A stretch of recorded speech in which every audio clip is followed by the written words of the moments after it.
He was smiling when the curtain fell. That's what everyone remembered. The audience thought it was part of the act.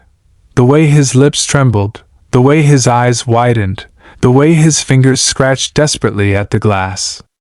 They kept clapping, believing the magician was only creating suspense. But behind that thick, water-filled tank, Elias Nightfall, the greatest escape artist of his generation, was drowning, quietly, painfully, while hundreds watched. Nobody realized the truth until it was too late, until the stage lights flickered, until the water turned a darker shade, until his smile finally disappeared.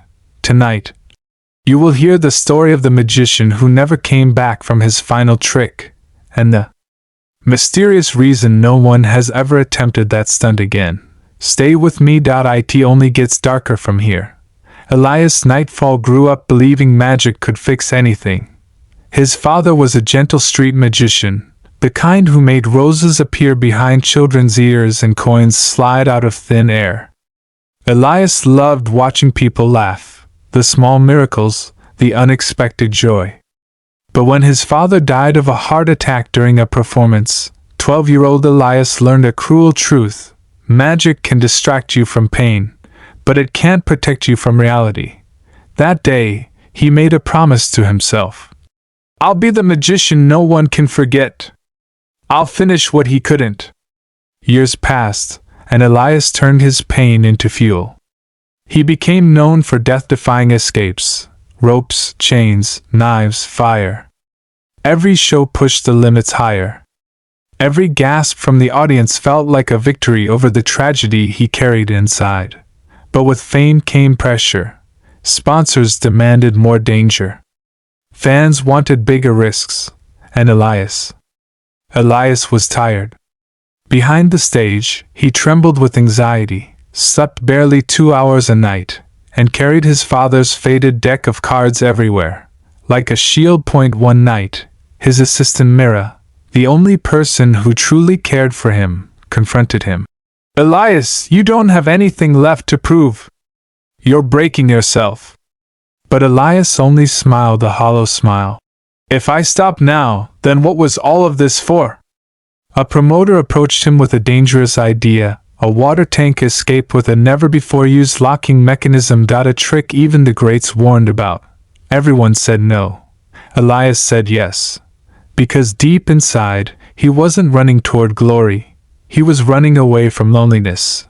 Rehearsals went well, but something felt wrong. The lock jammed twice. The oxygen release didn't fully work. The glass creaked under pressure.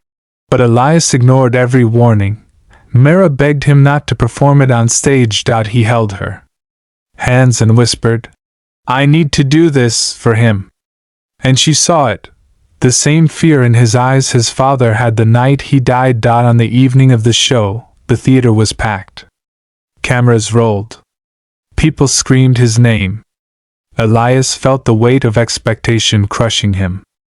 But he forced a smile and stepped into the water tank, unaware that this would be the last time his feet touched solid ground. The lid sealed. The lock clicked. The countdown began. And for the first time in his career, Elias felt truly, utterly powerless. The moment Elias went underwater, something went wrong. The water felt colder than usual, sharp, burning his lungs. He tugged at the chain around his wrists. It tightened instead of loosening. The lock jammed again. Outside, the crowd gasped with excitement, believing this was part of the suspense. The timer flashed red.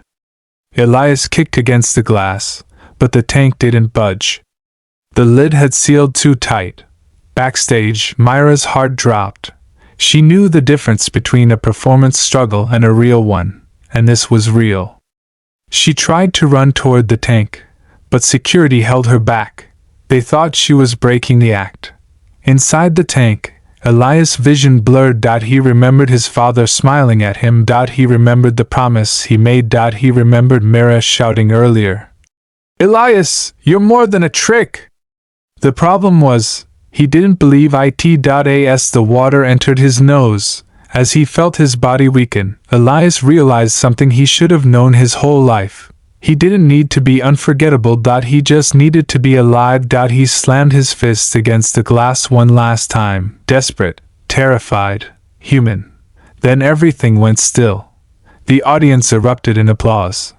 They thought he had completed the trick flawlessly.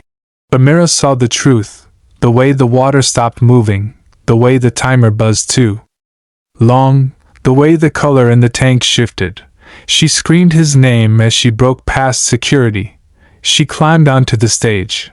She pounded the glass until her hands bled. By the time they opened the tank, Elias Nightfall, the legend, the escape artist, the boy who chased magic to escape pain, was gone. And the theater, once full of cheers, became a graveyard of silence. Mira held his lifeless hand and whispered the words she never said when he was alive. "You didn't need to finish his story, you were enough." The tragedy spread worldwide. Every magician paid tribute. The water tank trick was permanently banned, and in the corner of Myra's room sat an old, worn deck of cards. Elias' final reminder that sometimes the greatest illusion is believing you must risk everything to prove your worth.